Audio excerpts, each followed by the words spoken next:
Si pueden abrir sus Biblias a Daniel capítulo 1. Vamos a estar leyendo ahí en un momento. Daniel capítulo 1. Antes de empezar, quiero expresar mi gratitud hacia ustedes por la invitación para estar aquí con ustedes. Es un sacrificio para ustedes poner su tiempo cada noche y es para escuchar un hombre que intenta hablar en español. Pero entonces esto me da mucho ánimo. Y también ustedes saben que estoy lejos de mi familia. Los dos haciendo sacrificios para hacer una buena cosa, ¿no? Estamos aquí entonces para aprender de la palabra de Dios.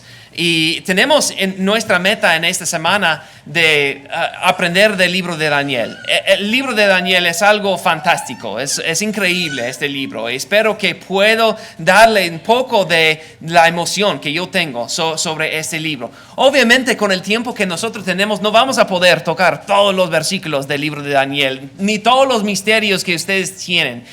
Si tienen entonces ustedes más preguntas o más misterios que no entienden, entonces voy a decir a Israel que él puede resolver a todos los demás. Pero no, si tienen alguna pregunta, alguna cosa que quieren platicar más sobre cualquier asunto, entonces estaría muy contento afuera de los sermones platicar un poco más. Pero vamos a tratar de utilizar nuestro tiempo bien en esta semana leyendo juntos este libro de Daniel. Entonces vamos a empezar con los primeros versículos. Daniel capítulo 1 y versículo 1 dice: en el tercer año del reinado de Joacim, rey de Judá, vino Nabucodonosor, rey de Babilonia, a Jerusalén y la sitió. El Señor entregó en sus manos a Joacim, rey de Judá, así como algunos de los utensilios de la casa de Dios. Estos se los llevó a la tierra de Sinar, a la casa de su Dios, colocando sus utensilios en la casa del tesoro de su Dios. Son pocas palabras que él comparte acá en los primeros versículos, pero dicen mucho estos versículos. Y hay mucho que si nosotros no estamos familiarizados con el libro de Daniel, nosotros estamos un poco perdidos. Entonces, para estar seguro que nosotros estamos en la misma página sobre la historia de Israel, quiero pasar y hablar un poco sobre lo que está pasando, dónde estamos en la historia de Israel.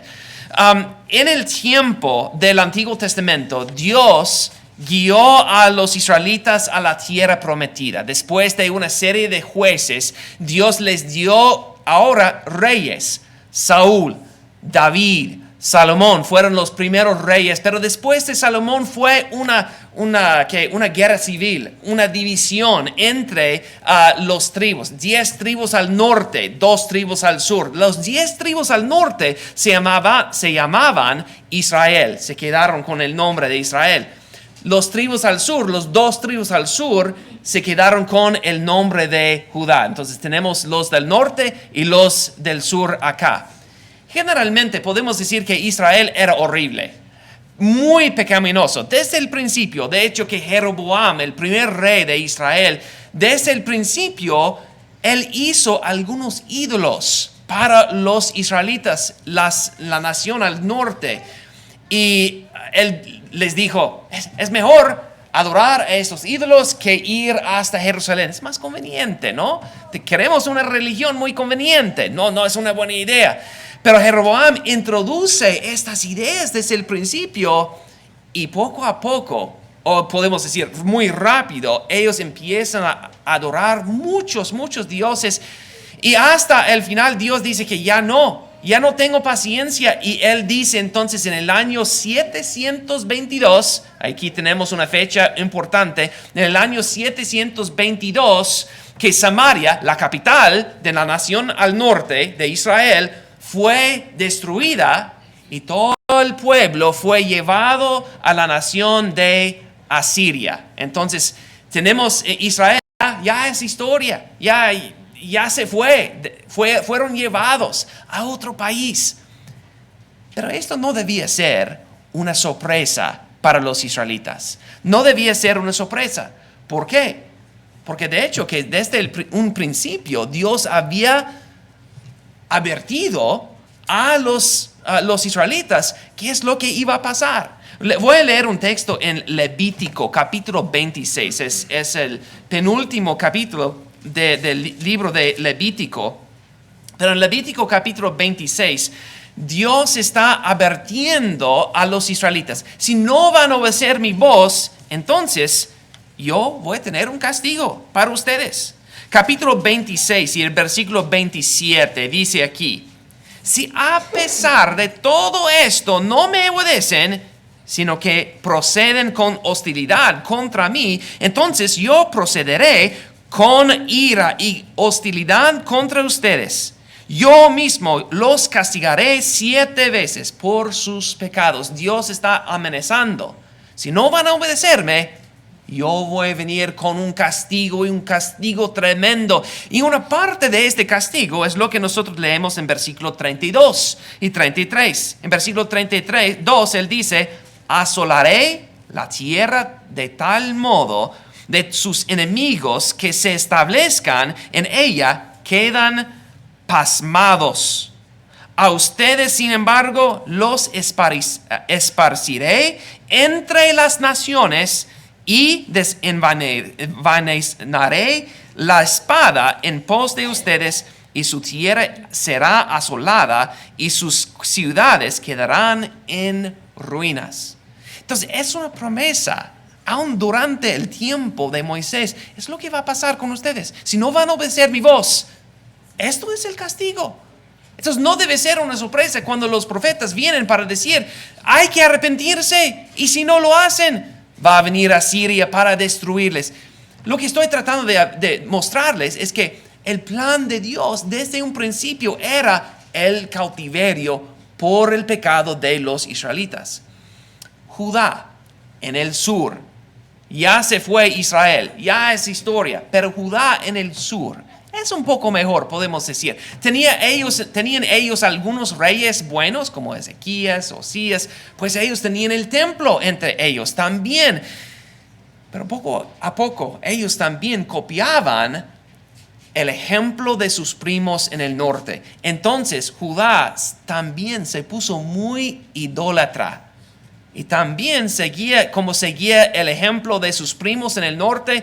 También Dios les dio el castigo que Él les dio también a los de Israel en el norte. Pero esta vez, en cambio de ser Asiria, esta vez el poder más grande durante este tiempo era Babilonia. De hecho que fue cuando Nabucodonosor había terminado con el imperio de Asiria, que también vino para capturar algunos del primer grupo de Jerusalén.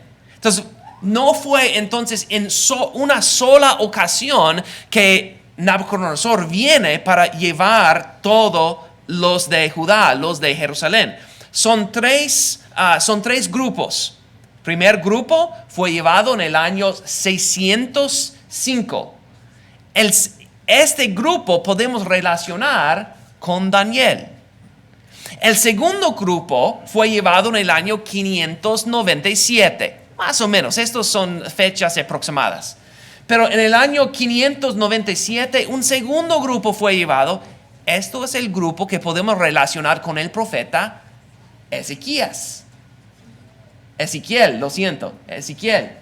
Y luego, por fin, en el año 586, Jerusalén, entonces por fin fue destruida la ciudad de Jerusalén, y ahora entonces también el templo está destruido.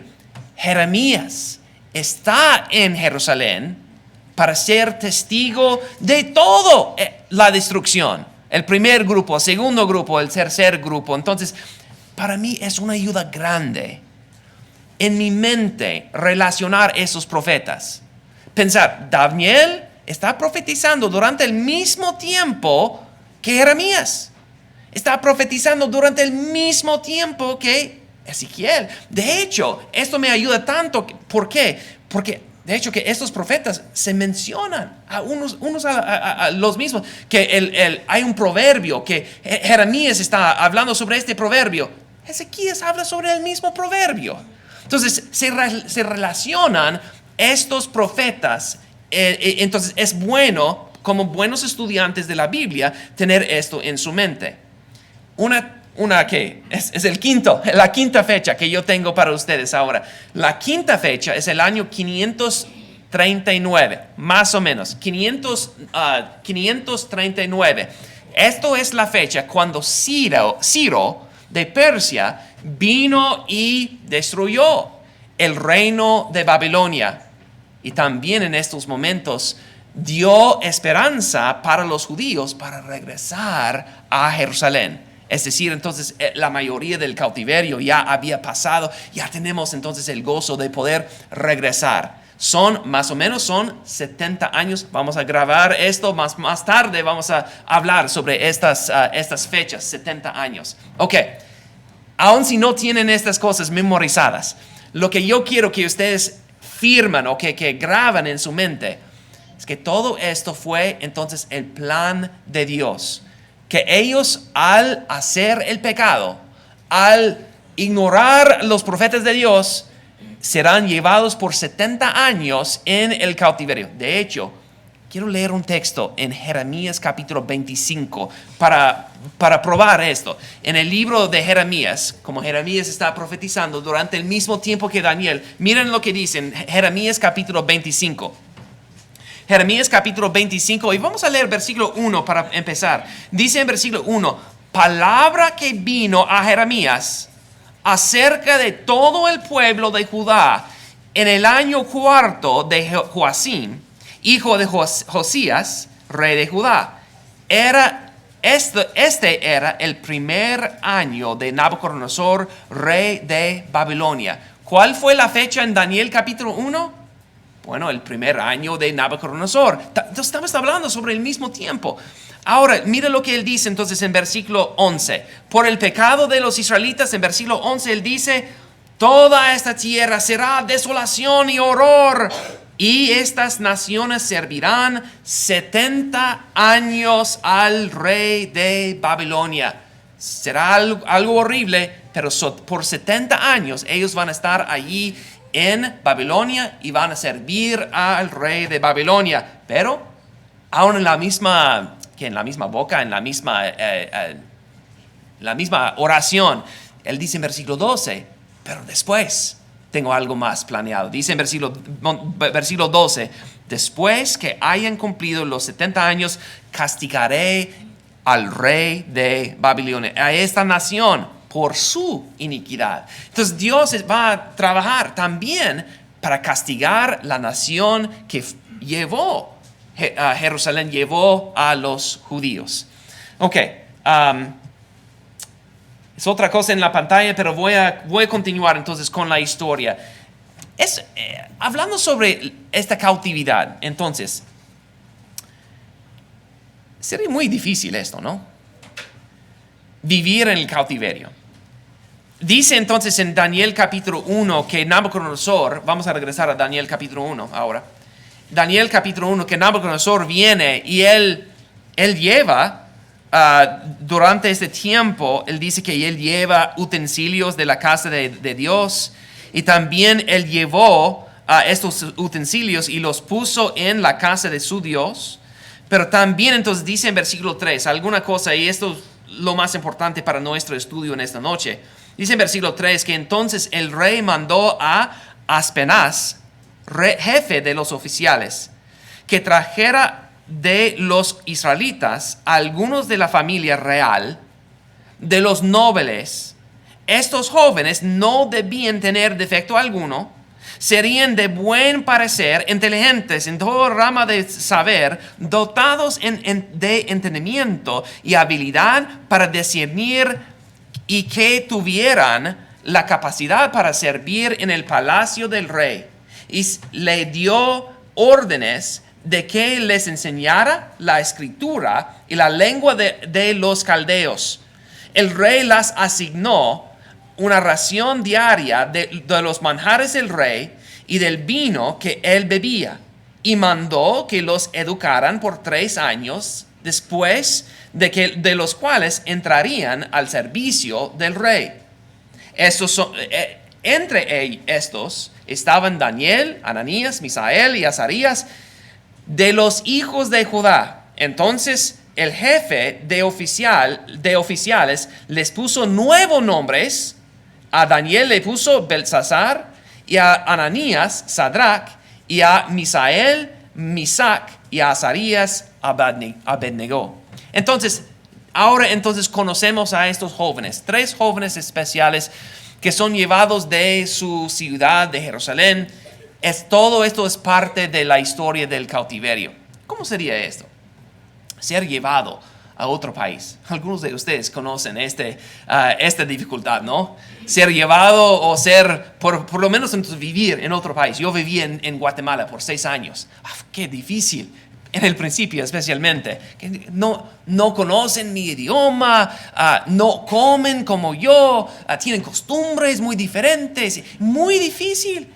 Y no solo esto, entonces que uno tiene que vivir muy lejos de su familia. Daniel no está marchando a Babilonia entonces con sus padres. Él tiene que andar por más o menos como 800 millas en un camello. No sé cómo llegó, pero muy lejos hasta Babilonia. Y ahora él va a tener que llegar a un lugar perfecto, paraíso. Bienvenidos a su lugar nuevo. Es peor que Odessa, ¿no? No quiero burlarme, tal vez un poco. Yo crecí en San Angelo, entonces yo tengo el derecho. Pero esto es Irak. Es una foto que fue tomada por un soldado durante el tiempo de Irak. Bienvenidos a Babilonia. Qué difícil, ¿no? ¿Ustedes quieren vivir ahí? No, es el desierto. Nadie vive ahí. Parece la luna. Y debemos pensar que esto fue algo horrible para los jóvenes, ¿no? Pero,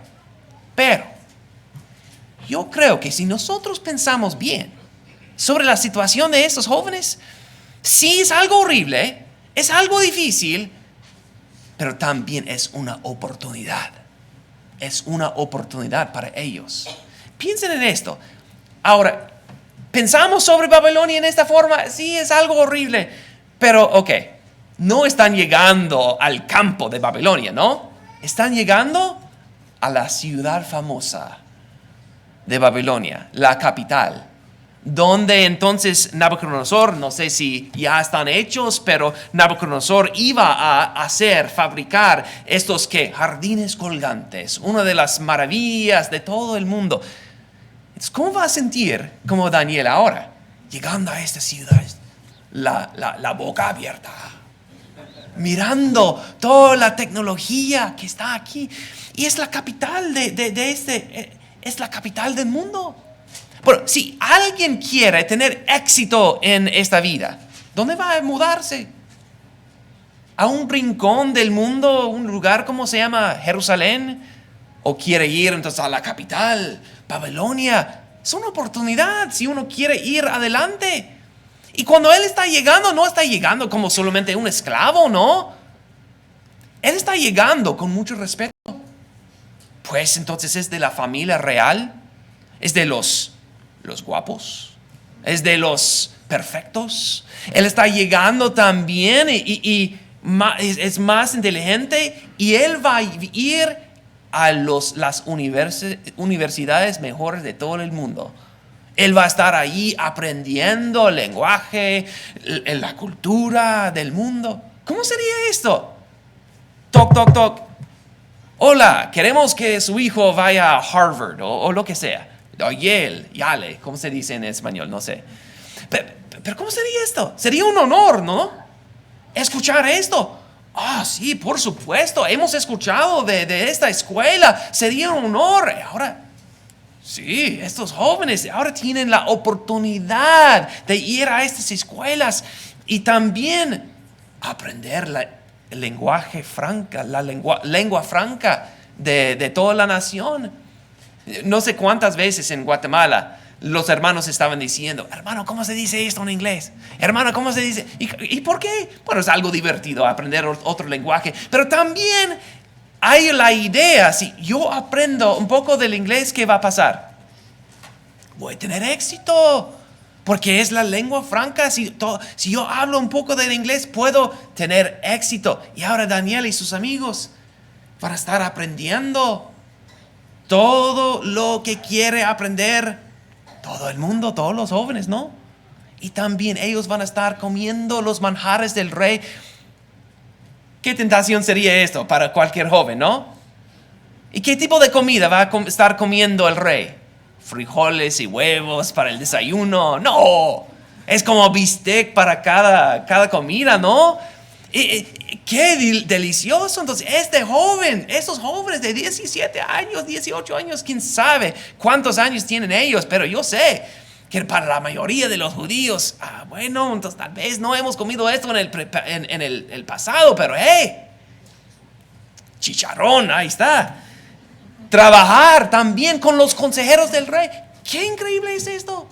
Bueno, yo no sé cuál es su político, pero ¿cómo sería si entonces uno del Senado de Washington, D.C. viene otra vez? Hemos escuchado que tú tienes tanto sabiduría y queremos que tú estés aquí con nosotros para darnos consejos. Sí. Entonces, aunque yo no estoy de acuerdo con el político de esta persona, por lo menos sería un honor escuchar esto, ¿no? Y ahora entonces Daniel está aquí para dar su sabiduría a este país. ¿Cómo sería entonces la mente de esos jóvenes ahora? Creciendo, así. No es tan malo esto. Y también vamos a cambiar su nombre. Ok, es un poco extraño, pero pásame más del chicharrón, ¿no? Por favor. ¿Quieren cambiar mi nombre? ¿En serio? Es un poco chistoso eso, ¿no? Para nosotros los nombres no tanto llevan significado. Para nosotros, entonces, yo sé que algunos de los padres entonces ya saben entonces el significado del nombre de sus hijos, que son buenos padres, pero la mayoría de nosotros después de algunos años decimos ¿qué?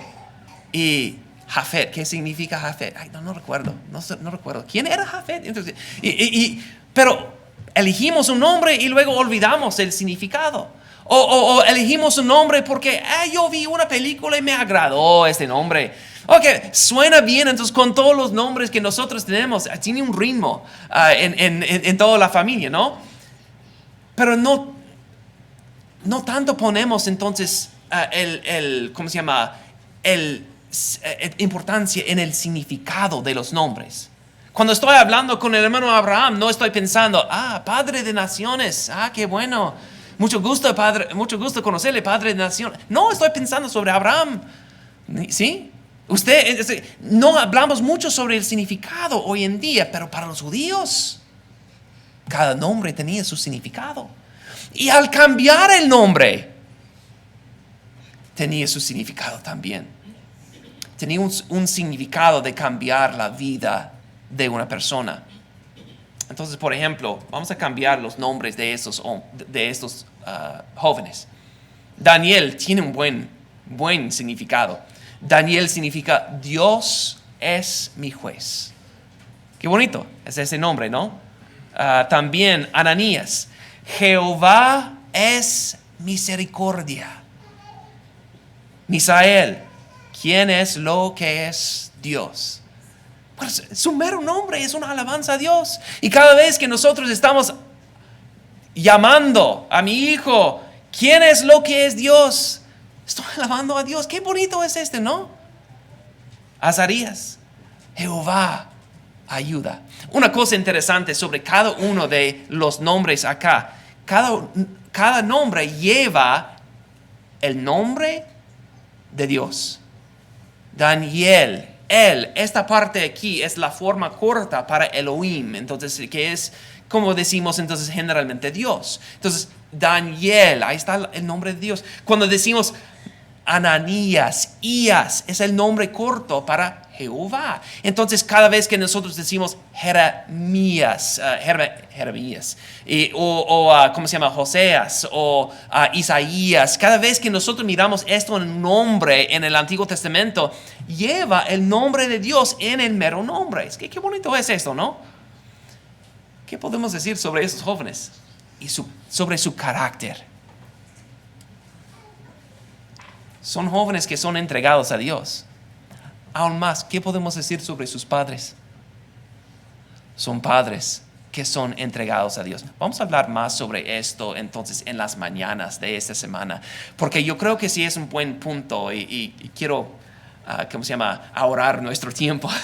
Siempre hacer el punto ahora, que estos jóvenes, la razón por la cual ellos pueden hacer esas cosas increíbles fue porque ellos tenían padres que tenían la actitud. Ellos son entregados a Dios. ¿Por qué? Porque sus padres son entregados a Dios. Si nosotros queremos hijos que van a entregarse a Dios, hacer las buenas decisiones y pelear contra el diablo, ¿qué tenemos que ser nosotros? Tenemos que tener el mismo carácter. Bueno, vamos a hablar más sobre esto entre la semana, pero quiero enfatizar esto. Qué bonitos son esos nombres. Qué bonito que podemos decir que esos hombres aman a Dios. Pero ahora vamos a cambiar sus nombres. Ahora, en cambio de Daniel, ahora es Belsasar. Belsasar, ¿qué significa Belsasar? Belsasar significa Bel protege su vida. ¿Quién es Bel? Bueno, ese es uno de los dioses de los babilonios. De hecho, y cada vez que ellos están diciendo esto, Belsasar, están pensando sobre el nombre de su Dios. Miren capítulo 4, lo que dice aquí. En capítulo 4, Daniel capítulo 4, vamos a leer este capítulo más tarde, pero Nabucodonosor tiene un sueño. Y al tener este sueño, en versículo 8, por fin él llama a Daniel, dice en versículo 8, pero al fin vino ante mí Daniel, cuyo nombre es Belsasar, como el nombre de mi Dios, en quien está el espíritu de los dioses santos. Cada vez que él está llamando, Belsasar, ven aquí, ¿qué está pensando? Es como es el nombre de mi Dios. ¿Qué significa Sadrach? Orden de Aku. ¿Quién es Aku? Uno de los dioses de Babilonia. Mesac, igual. ¿Quién es lo que es Aku? Es increíble esto, como ellos toman entonces el significado aquí y también, pueden continuar con el mismo significado, pero vamos a cambiar el Dios. Abednego, ¿qué significa? Siervo de Nebo. ¿Quién será Nebo? Uno de los dioses de Babilonia. ¿Qué está haciendo Nabucodonosor, Aspenaz, por cambiar estos nombres? Están diciendo que ahora ya no es Daniel, ya no es tu identidad. Ahora tienes otra vida, ahora tienes otro nombre, ahora tienes otro Dios. Aquí está tu vida, en este lugar precioso de Babilonia, y ahora vas a vivir aquí y vas a perder su identidad. ¿Pueden ver qué tanto es un insulto estos nombres para Daniel, Ananías, Misael y Azarías? Y qué desafío esta sería entonces al llegar a ese lugar, que poco a poco este hombre, no solamente con los nombres, sino que con cada cosa, con la educación, con la lengua, con cada cosa, ellos, Nabucodonosor, ¿qué estás tratando de hacer? Está tratando de cambiar su identidad. Son míos ahora, me pertenecen ahora, ya no son judíos, vamos a cambiar todo. Qué tentación para los jóvenes. Pero qué increíble. La actitud de Daniel y sus amigos al escuchar lo que está pasando aquí, que ellos dicen que no. Dice en versículo 8, mira la actitud de Daniel acá. Dice en versículo 8, pero Daniel se propuso en su corazón no contaminarse con los manjares del rey ni con el vino que él bebía. Y pidió al jefe de oficiales que le permitiera no contaminarse. Dios concedió a Daniel hallar favor y gracia ante el jefe de oficiales. Y el jefe de oficiales dijo a Daniel, temo a mi señor el rey, porque él ha asignado su comida y su bebida, porque él ha de ver sus rostros más pálidos que los demás jóvenes de su edad. Así pondrían en peligro mi cabeza ante el rey. Pero Daniel dijo al mayordomo, quien el jefe de oficiales había nombrado sobre Daniel, Ananías, Misael y Azarías, te ruego que pongas a prueba a sus siervos por 10 días, que nos den legumbres para comer y agua para beber, que se compare después nuestra apariencia en tu presencia con la apariencia de los jóvenes que comen los manjares del rey, y haz con tus siervos según lo que veas. Entonces, especialmente, la primera frase dice mucho sobre estos jóvenes, ¿no? Que Daniel se propuso en su corazón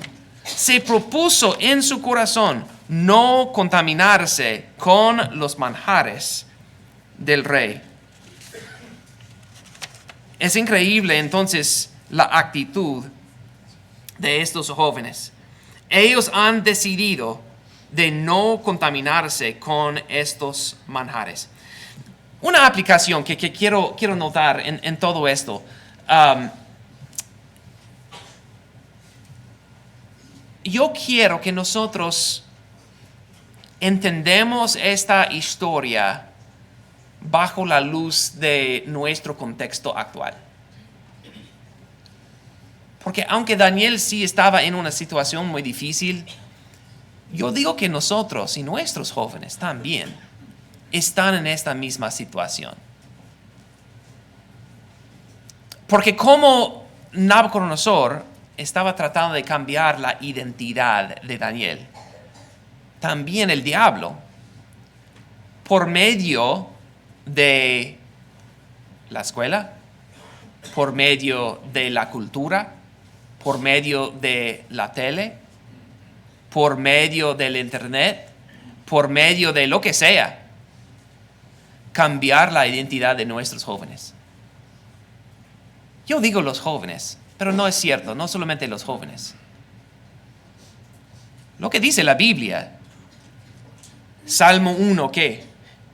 Si nosotros, cualquier de nosotros, si nosotros nos sentamos en la silla de los escarnecedores, entonces esto nos afecta. No debemos pensar, pues yo soy un adulto y no me afecta. Sí nos afecta. Es interesante pensar que los que publican gastan ¿cuántos millones para un segundo, un minuto de tiempo para el Super Bowl? ¿Para qué? Para influenciarnos. ¿Y tiene éxito? Porque después de un minuto, entonces ya estamos riéndonos sobre este producto o riéndonos sobre algo que no debemos, sobre qué no debemos reírnos. ¿Entienden? Nosotros podemos ser afectados también. Pero especialmente en esta lección debemos pensar también sobre nuestros jóvenes, que son esponjas. Nosotros somos esponjas también, no debemos fingir que nosotros no somos afectados. Pero nuestros jóvenes son esponjas a las cosas alrededor de ellos. Y muchas veces nosotros vamos a todas nuestras actividades sin filtro.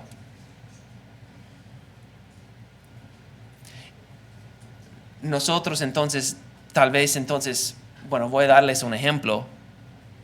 Yo digo que nunca voy a permitir que una mujer desnuda va a llegar a mi casa, tocar la puerta y entrar. No. Pero lo permito por medio de la tele. Yo no voy a permitir entonces que una persona va a llegar a mi casa y decir tanta grosería en mi casa. Es mi casa, ¿no? Somos cristianos. ¿Pero qué me permito yo por medio del radio? ¿Qué permito yo que están escuchando mis niños? Debemos entender que también, que cuando van mis hijos a la escuela, no estoy diciendo que hay que ir a la escuela, pero hay que entender que cuando mis hijos van a la escuela, no solamente están aprendiendo las matemáticas, sino que están aprendiendo toda clase de cosas de este mundo. Hay unas caricaturas, es increíble, hay unas caricaturas de los niños. No son tan sencillos para solamente entretener a nuestros niños, sino que están allí para promover ideas, culturas. Y a veces nosotros ponemos a nuestros niños porque no tengo tiempo para mirar a mis propios hijos, voy a ver entonces que el televisor va a entretener a ellos. Ay de nosotros, hermanos. Nosotros debemos tomar más en cuenta lo que están mirando nuestros hijos, lo que están mirando ellos por el internet, porque en poco, clic, ya están mirando la pornografía, ya están mirando cosas que no deben ver, va a llevar que dejar cicatrices, ustedes entienden, en su corazón, en su mente. Nosotros somos los padres. Y debemos ser entonces nosotros muy fuertes y dejar también este carácter en ellos, que ellos sean muy fuertes, como Daniel, porque nuestra identidad pertenecemos a Dios, pertenecemos a Jehová, porque yo y mi casa servimos a Jehová. Ok. Una pregunta. ¿Por qué era tan importante la comida? Yo imagino, entonces es increíble entonces que dice que fueron llevados muchos jóvenes, fueron llevados muchos judíos de Jerusalén. ¿Dónde están? Tenemos 4 aquí, ¿no? ¿Dónde están los restos? Yo puedo pensar entonces que tal vez ellos están diciendo a Daniel y sus amigos que ¿por qué tan importante la comida? Cómelo. Pues los otros israelitas tal vez van a decir que van a matarte. ¿Qué es tan mal sobre la comida? Ellos siempre están comiendo esta comida, ellos están viviendo. ¿Qué es tan malo? Que pues Dios va a entender nuestra situación. Debemos entonces comerlo sin... Mira ¿qué está haciendo Dios entonces con Jerusalén? Dios nos ha dejado. Aquí está nuestro lugar nuevo. Lo que sé, entonces el pretexto puede imaginarse entonces todas las tentaciones que hay. Porque esto no es solamente comer o no comer. ¿A qué? No sé. No, es sobre la vida, ¿no? Si van a vivir o no. Y Daniel está poniéndose en peligro. Su jefe, ¿qué dice? Él tiene miedo sobre su propia cabeza. Por supuesto, Daniel va a tener que preocuparse también, pero Daniel dice que no. ¿Por qué tan importante? Para Daniel y sus amigos era tan importante. ¿Por qué? Porque era la ley de Dios. Sencillamente. Jehová lo dijo. Aquí estamos para obedecer. Yo creo que así era la actitud de Daniel y sus amigos. Porque cuando nosotros estamos hablando sobre Dios, no estamos hablando sobre las tradiciones de sus padres. Estamos hablando sobre el creador de todo el universo. ¿Quién me hizo? ¿Quién tiene el derecho de destruirme también? Yo pertenezco a Él. Y si Él me dice que yo tengo que hacer algo, yo tengo que entender que es un Dios santo y un Dios poderoso que merece mi obediencia. Es Dios, es la ley de Dios. No importa si es una ley grande o una ley pequeña que decimos. Es una ley de Dios. Pero también es importante ver que es parte de su identidad. No es solamente entonces una ley pequeña. Comer entonces, el cerdo, no comer el cerdo. Bueno, ¿cuál es su preferencia? Es muy interesante que al ir entonces al Antiguo Testamento, al ver cómo es que Dios hablaba sobre estas leyes, esas leyes eran parte de su identidad. Voy a darles un ejemplo. En Levítico capítulo 11, versículo 43. Aquí en Levítico capítulo 11 está hablando sobre la dieta de los judíos, que ellos no debían comer esta cosa y deben comer una cosa. ¿Pero por qué? ¿Cuál es la razón? Dice en capítulo 43 y capítulo 11, versículo 43, dice: no se hagan abominables por causa de ningún animal que se arrastra, y no se contaminan con ellos, para que ustedes no sean inmundos. Porque yo soy Jehová, su Dios. Por tanto, conságrense y sean santos, porque yo soy santo. No se contaminen, pues, con ningún animal que se arrastra sobre la tierra. ¿Por qué? Yo soy Jehová, que los he hecho subir de la tierra de Egipto para ser su Dios. Serán, pues, santos, porque yo soy santo. ¿Cuál es el punto? Aunque entiendo o no entiendo, esto es la forma en que Dios podría decir que yo soy un Dios santo y también ustedes son santos. Ustedes son un pueblo especial, es parte de su identidad. Pero también podemos decir entonces que ellos entendían algo sobre Dios que los demás no entendían. Que ellos entendían que el Altísimo domina en el reino de los hombres. Vamos a llegar a este versículo en Daniel capítulo 4. Yo creo que esto es el principio más grande de todo el libro de Daniel. Es el Altísimo que domina en el reino de los hombres. No importa lo que hace ahí en Jerusalén. Siga dominando Jehová. Es increíble entendemos el punto. Pero también entonces ellos entendían que Dios apoya a los que hacen lo justo. Vez tras vez tras vez, ahí en el Antiguo Testamento, leyendo sobre el libro sobre la historia de David, leyendo sobre la historia de José, que tiene mucha conexión con el libro de Daniel. Vez tras vez, ¿qué es la lección? Dios es santo, Dios es poderoso, y si nosotros estamos al lado de Dios, Dios apoya a los justos. Quiero entonces dejar entonces algunas aplicaciones para todos nosotros en esta noche. Espero que sea entonces algo de ayuda para nosotros. Uno, pensando sencillamente, nuestra identidad como cristianos está en Dios. Dice entonces en Filipenses capítulo 3 que nuestra ciudadanía, ¿dónde está? Está en los cielos. Dice en 1 de Pedro capítulo 4 que nosotros tenemos una herencia allí en los cielos. Es muy importante que nosotros como cristianos, que nos identificamos como cristianos antes de cualquier cosa. Antes de ser americano, yo soy cristiano. Antes de ser mexicano o guatemalteco o lo que sean ustedes, seamos cristianos, porque ahí está nuestra ciudadanía. Ahí está nuestra prioridad, ahí está nuestra identidad. Y cuando vienen entonces las tentaciones del mundo para cambiar nuestra identidad, de aceptar otras cosas, debemos ser fuertes de decir que no lo hago. ¿Por qué? Porque yo soy de la familia de Dios. Porque nosotros no hacemos esto. Somos diferentes, somos santos. Y nosotros vamos a un lugar santo.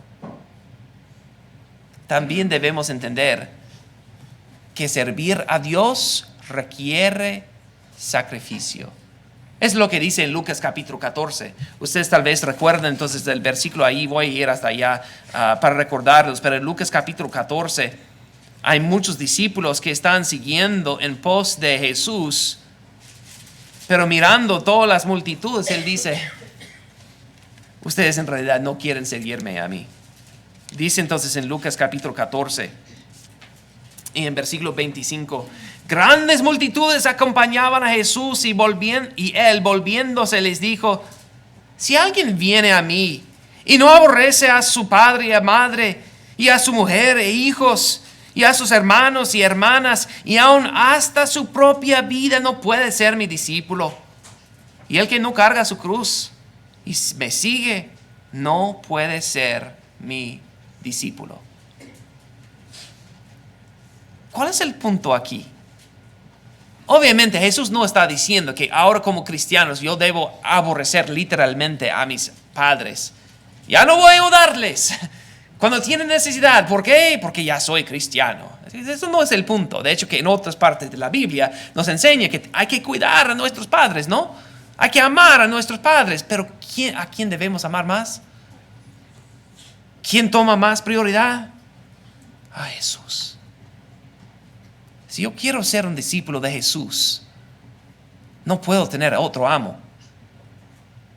Si yo quiero servir a Jesús, requiere un sacrificio de las cosas de este mundo.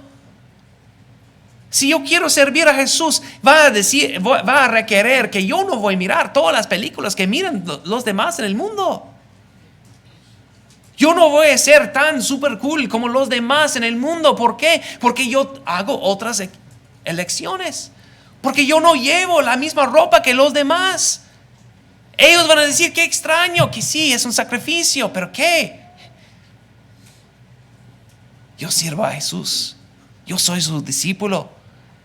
Y si yo quiero ser un discípulo de Él, yo tengo que ser un discípulo con todo mi corazón, con toda mi fuerza, con toda mi mente, con toda mi alma. Requiere un sacrificio. Pero parte de esto, se me olvidó poner el versículo, pero servir a Dios también resulta en un gran recompensa. Podríamos ir a cualquier lugar de la Biblia para ver esto, ¿no? Aquí entonces en el Nuevo Testamento nos habla sobre una gloria inefable en Primera de Pedro que nos espera como cristianos. ¿Ustedes piensan que las cosas alrededor de nosotros tienen una brilla? No es nada. Que las cosas alrededor de nosotros son, esto sí me entretiene. Qué hermoso es. No tiene hermosura nada en comparación de lo que nos espera ahí en los cielos. Si nosotros podemos entender la gloria de Dios, no vamos a estar jugando con la basura de este mundo. Si podemos entender la gloria que nos espera en los cielos, no vamos a estar jugando con los juguetes que el diablo nos trae. Debemos pensar mejor, hermanos. También es un buen punto esto. Las decisiones pequeñas son las que nos identifican más. Muchas veces nosotros hablamos sobre las cosas grandes que identifica a una persona. Pues son las cosas que no podemos ver. ¿Es un buen hermano? Sí, él está en todas las reuniones, ¿no? ¿Es un buen hermano? Sí, pues entonces él da un buena colecta entonces los domingos. Lo que sea, entonces, que si este hermano siempre está haciendo esto, porque las cosas que nosotros miramos. Si solamente somos así, somos iguales que los fariseos. Jesús, sin embargo, Él dice, si nosotros entonces queremos identificarnos como ciudadanos del reino, entonces nuestra justicia tiene que llevar más grande que los fariseos y los escribas. Él dice entonces que los que son más justos son lo que dice entonces en Mateo capítulo 5. En Mateo capítulo 5, ustedes conocen esto que habla sobre las bienaventuranzas. Las bienaventuranzas, bienaventurados los pobres en el espíritu. La actitud es lo que hace uno santo. Bienaventurados los que lloran. ¿Lloran sobre qué? Lloran sobre sus pecados. Los que no son orgullosos. Bienaventurados los humildes. Bueno, sí, entonces es cierto, entonces que no debemos cometer adulterio, pero ¿qué dice Jesús? Yo les digo que no es suficiente esto. Que también en las cosas pequeñas, voy a poner esto entre cintas, aún en las cosas pequeñas, ni hay que mirar a la mujer con, versículo 27, voy a citarlo aquí, versículo 27, ustedes han oído lo que se dijo, no cometerás adulterio, pero yo les digo que todo el que mira a una mujer para codiciarla ya cometió adulterio con ella en su corazón. Qué cosa tan grande, ¿no? Parece en este mundo que no es una cosa grande, ¿no? ¿Quién no hace esto, no? ¿Quién sabe? Pues entonces nadie está mirando mi corazón. Pero son las decisiones más pequeñas que yo hago que van a identificarme como discípulo de Jesús o no. Son los momentos cuando yo estoy solo, cuando nadie está mirando, que yo hago que van a identificarme como un discípulo de Jesús o no.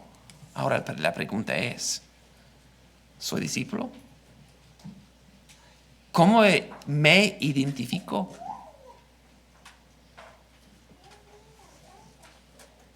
Debemos ser entonces un discípulo bajo la luz de todos, pero también en la oscuridad, cuando estamos solos, quiero decir.